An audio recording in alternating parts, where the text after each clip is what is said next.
We all know Rome wasn't built in a day. We all know it takes time, but the hydrogen industry is certainly progressing. It's moving forward, and it's showing that it has that staying power.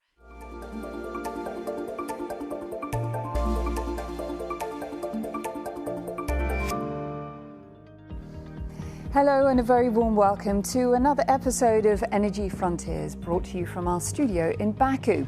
This month we look at the hype surrounding hydrogen at a time when the supply side is scaling, but demand remains a significant bottleneck. The CEO of the Hydrogen Council will share her view on whether global projects are likely to be delivered or delayed in the years ahead. But first, here's an overview of the coalition's latest findings. The hydrogen industry has passed a major milestone, with $110 billion of committed investment globally in more than 500 low-carbon hydrogen projects. That's according to the first Global Hydrogen Compass report, which points to the sector's challenges having shifted from ambition to execution. Amongst the biggest constraints to market growth, policy implementation and demand creation. And despite the industry maturing, around 50 early-stage projects have been cancelled in the past 18 months. 97% of industry leaders surveyed by the Council maintain hydrogen is a critical decarbonisation solution, but they also warn that cost competitiveness and infrastructure gaps remain significant challenges as hydrogen enters its next phase of build-out. Ivana, it's great to see you. Thank you so much for joining me from Hamburg today. Thank you so much, Rebecca. Great to be here. Great to join Energy Frontiers. Let me start by asking you about hydrogen, because it was long hailed as the fuel of the future. But some analysts are now saying that the hype is over. So is it dead, or is it simply maturing and growing up? Thank you for starting us with such a provocative question, Rebecca. Really appreciate it. And look, the growing up is a good way to think about what's happening in hydrogen right now. Just like solar, wind, or batteries before, hydrogen is navigating the same cycle of excitement, announcements, but then ultimately moving to a much more disciplined era of maturation. You know that at the Hydrogen Council, we are tracking every single publicly announced project out there.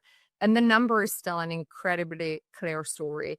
We're really seeing that shift from ambition to delivery. As we know, Azerbaijan overlaps well strategically with the Hydrogen Council's ambitions, not least when it comes to advancing cross-border trade routes, but also certification standards across the board. So can you give me a regional perspective and also a global one when it comes to pipeline projects right now? So let me start with some of the most striking numbers from our recent report.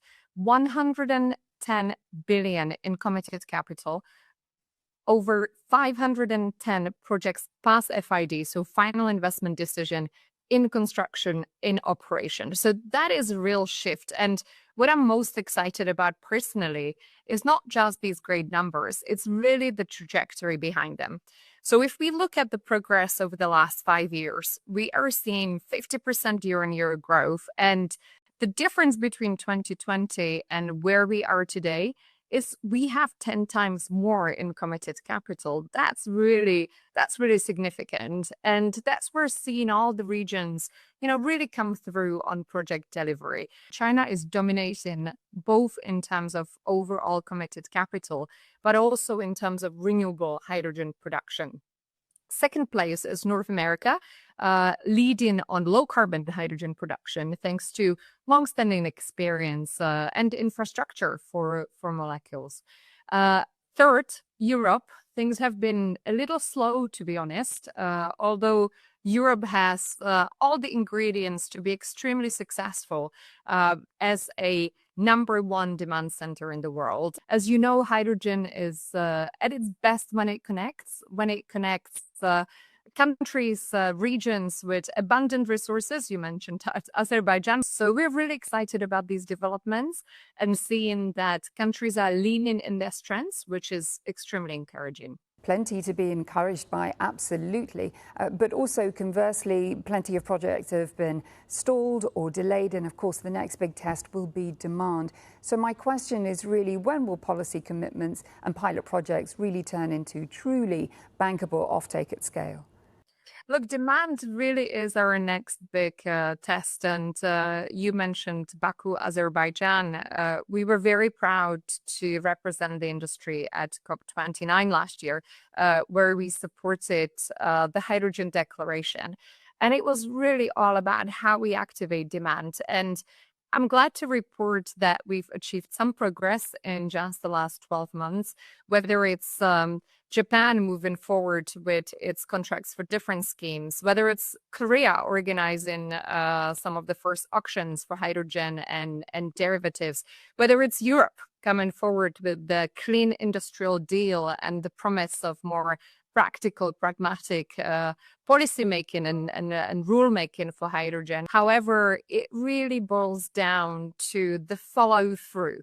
We know that if we can fully implement and enforce 4 key pieces of legislation, that is the Renewable Energy Directive in Europe, the contracts for different schemes in Japan and Korea, and the tax credit schemes in the US, we can unlock 8 million tons per year of business cases, of clean hydrogen demand business cases across those 4 markets. And that would be a real moment of lift. So we have our work cut out for us and really moving very decisively in that direction. Great to have you on the ground here in Baku for COP29, Ivana. My question is, how well are we positioned as nations as we head into COP30 in Brazil? Are we going to deliver on the promises that were made already? It's really about accelerating action and moving from those, big announcements, target setting to delivery, to building projects. And I'm glad to report that both on the business side as well as the policy side, this is now fully recognized. And we are heading into COP30 with our focus exactly on those areas. How do we put in place the right demand signals, the right incentives? How do we make sure that we can create what some refer to as lead markets? So the end users where we can really move forward in the near term and make sure that the commercials that the business works. All important to have those commercials, absolutely. Ivana, we have to leave it there, but thank you again for your time with Euronews today. Always a pleasure. Thank you, Rebecca. Well, that's a wrap of this episode of Energy Frontiers, brought to you from our studio in Baku, Azerbaijan. Thanks for watching, and head to euronews.com for more. I'll see you soon.